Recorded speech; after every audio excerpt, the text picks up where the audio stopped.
quand je vois toutes ces familles qui se sont retrouvées hier sans pouvoir partir en vacances, avec des contraintes pour les parents, pour les enfants, pour les familles en général, mais même si vous vouliez vous déplacer, je trouve ça très injuste et très inacceptable. Donc Édouard Philippe a raison. Non, mais avant, on dénonce une mesure technique. Avant d'arriver à ça, faut quand même dénoncer. J'entends encore ce matin dire il faut les indemniser. Mais l'indemnisation ne changera pas ni les contraintes supplémentaires, ni les frais supplémentaires, ni effectivement quand des enfants ne peuvent pas partir en vacances. Ensuite, ce droit de retrait, effectivement, le fondement juridique est discutable.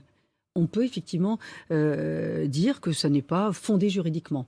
Ça, la justice peut effectivement le déterminer. Donc, moi, je suis favorable à ce qu'on réforme les régimes de retraite. Ça, c'est important de revoir les régimes de retraite, de voir pour équilibrer aussi les caisses de retraite. C'est important qu'on puisse assurer, en tous les cas à nos aînés et à nos enfants et nos petits-enfants, qu'ils puissent bénéficier d'une retraite décente. Maintenant, moi je ne sais pas... Donc sans reculer sur la mise en œuvre. On a parlé de l'âge pivot, de l'âge légal, de la durée de cotisation, tout ça, ce sont des qui sujets détermine dont le on point. discute. Dont on discute, oui, mais... Mais vous dites c'est pas clair, c'est ça que vous dites. Voilà, mais il y a plusieurs réformes présentées. Donc, c'est des sujets qui ne sont pas arrêtés, vous le savez très bien. Bien qui sûr. sont en discussion actuellement. Monsieur Barré, non.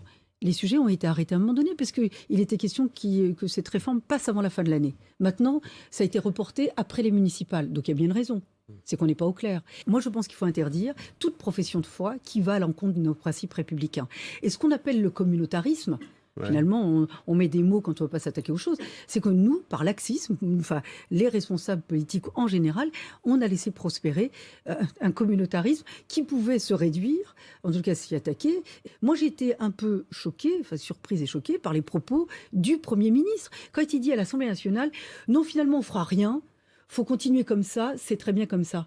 Mais demain, attendez, la tension qui existe aujourd'hui, elles existent, les tensions dans les établissements scolaires. Donc on légifère. Qu'est-ce qu'il faut faire? Donc on légifère. Oui, attendez. Donc il y a des tensions dans les établissements scolaires. La tension qui est entre les enseignants et les chefs d'établissement, ça va se transformer comment, monsieur Fleury? Vous savez quoi? C'est qu'à un moment donné, vous allez avoir des affrontements de parents. Parce qu'il y a des parents qui vont dire, moi je veux pas que mon enfant aille avec une femme voilée. L'autre il va dire, bah oui mais moi mon enfant... Alors vous avez posé le constat et vos craintes. Moi, Quelle politique publique? Je considère que les sorties scolaires ça participe de l'activité scolaire.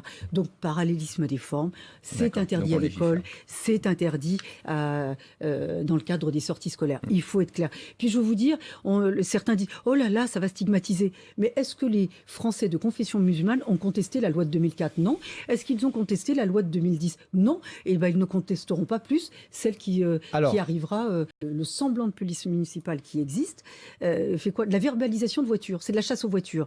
Aujourd'hui, vous avez vu que la délinquance a fortement augmenté à Paris. La police municipale armée devrait s'occuper de la délinquance du quotidien. Voilà. On déleste effectivement la police nationale qui est sur son cœur de métier. Effectivement, la police municipale armée s'occupe de la délinquance du quotidien et la tranquillité publique. Et puis, on peut même aller jusqu'au bout en ayant de la sécurité privée pour de la surveillance ou notamment de sites ou de bâtiments.